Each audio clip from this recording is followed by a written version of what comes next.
नमो नमः छात्रों। इस वीडियो में हम लोग एनसीईआरटी के पाठ्यक्रम पर आधारित कक्षा 8 के लिए विषय संस्कृत के द्वितीय पाठ का अध्ययन करेंगे। पाठ का नाम है बिल्लस्य वाणी न कदापि में श्रुता। बच्चों, इससे पहले वाले वीडियो में हम लोगों ने इस पाठ के एक पैराग्राफ का अध्ययन कर लिया था। ये एक सिंह की कथा है जिसमें खरनघर नामक एक सिंह था जो एक दिन जंगल में पूरे दिन भर घूमा, लेकिन उसे खाने के लिए कुछ भी प्राप्त नहीं हुआ। फिर शाम को एक गुफा के अंदर चला गया और उसने सोचा इस गुफा के अंदर कोई ना कोई आएगा, रात को मैं उसका शिकार कर लूंगा। लेकिन गुफा का स्वामी जो एक श्रृगाल था जिसका नाम था दधिपुच्छ, वो गुफा में घुसने से पहले शेर के पैर के चिन्हों को गुफा के अंदर जाता हुआ देख लेता है, लेकिन बाहर आता हुआ नहीं देखता है। तब वो अपने मन में विचार करता है कि किस प्रकार मुझे इस संकट से बचा जाए। तो वो गुफा पर एक ऐसा बात कहता है कि हे गुफा, मेरी तुमसे एक समझौता था कि जब भी मैं बाहर से अंदर आऊंगा तब तुम मुझे आवाज दोगी। तो शेर सोचता है कि आज ये गुफा मेरे डर के मारे नहीं बोल रही है। अब हम इस कहानी के आगे वाले पैराग्राफ को देखते हैं। तदहम अश्य आहानम करोमी। तदहम, इसलिए शेर कहता है, इसलिए अहम मुझे, अश्य इस गुफा के द्वारा, आहानम करोमी आवाहन करना चाहिए। एवं स बिले प्रविश्य में भोज्यम भविष्यति। एवं इस प्रकार स वह बिले गुफा में प्रविश्य आकर के में भोज्यम मेरा भोजन भविष्यति हो जाएगा। कौन आएगा? दधिपुच्छ नामक श्रृगाल इसके अंदर आ जाएगा। इत्थम विचार्य सिंह सहसा श्रृगालस्य आवाहनम अकरोत्। इत्थम विचार्य, ऐसा सोच करके सिंह शेर सहसा अचानक श्रृगालस्य श्रृगाल का आवाहनम करोत आह्वान करता है। सिंहस्य उच्च गर्जना प्रतिध्वनिना सा गुहा उच्चै श्रृगालम आवाहयत। सिंहस्य शेर की उच्च गर्जना, ऊंची गरजने की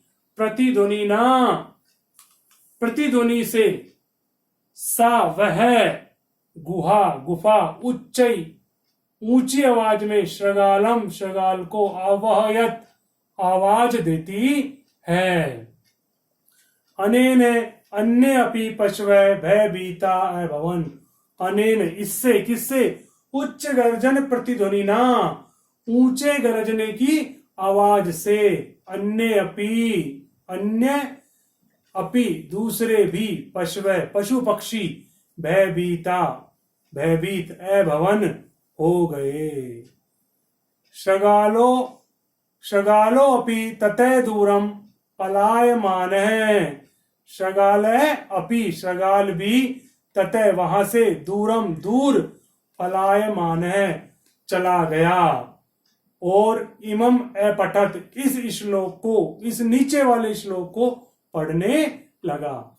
अनागतम ये कुरुते शोभते सशोच्यते यो न करोत्यनागतम वने अत्र संसस्तस्य समागत जरा बिल्लस्य वाणी न कदापि में श्रुता। कि यह जो अनागतम आने वाले समय का विचार करते हैं, अनागतम आने वाले समय का विचार कुरुते करते हैं, स शोभते वे संसार में सुशोभित होते हैं। कि जो व्यक्ति भविष्य के बारे में, आने वाले समय के बारे में सोचते हैं, स शोभते वे संसार में सुशोभित होते हैं। स सोचते यो न करोत्यनागतम, यह जो अनागतम आने वाले समय के बारे में न सोचते, जो सोचते नहीं है, वो सुशोभित नहीं होते हैं।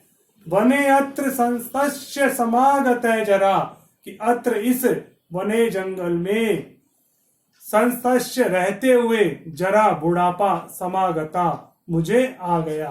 कौन कह रहा है? ये श्रृगाल कह रहा है कि मुझे अत्र यहां वने जंगल में संस्तस्य रहते हुए जरा बुढ़ापा समागता आ गया, मतलब मैं बहुत समय से यहां पर रह रहा हूं।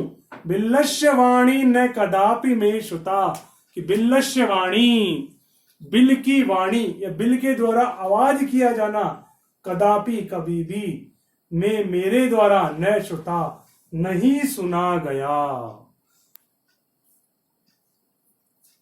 अब हम इस पाठ के कठिन शब्दार्थ एक बार देख लेते हैं।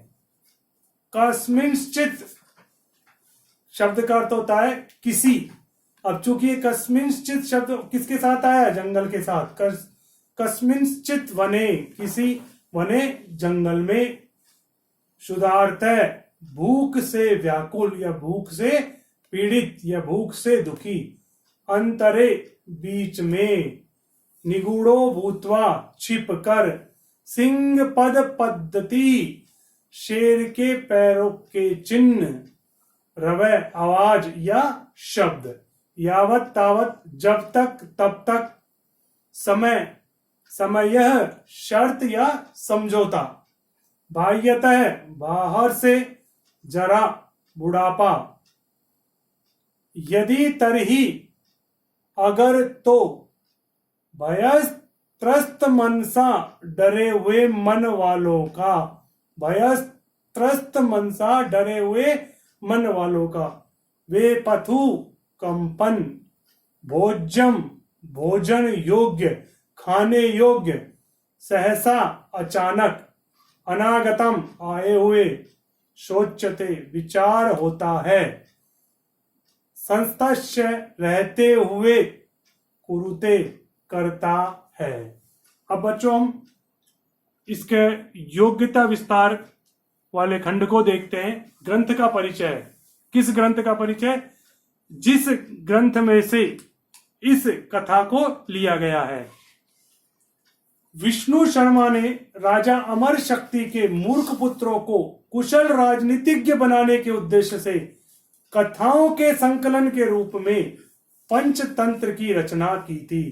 विष्णु शर्मा जो पंचतंत्र के लेखक हैं, उन्होंने राजा अमर शक्ति के मूर्ख पुत्रों को, राजा अमर शक्ति थे उनके मूर्ख पुत्र थे। पुत्र कैसे थे? मूर्ख।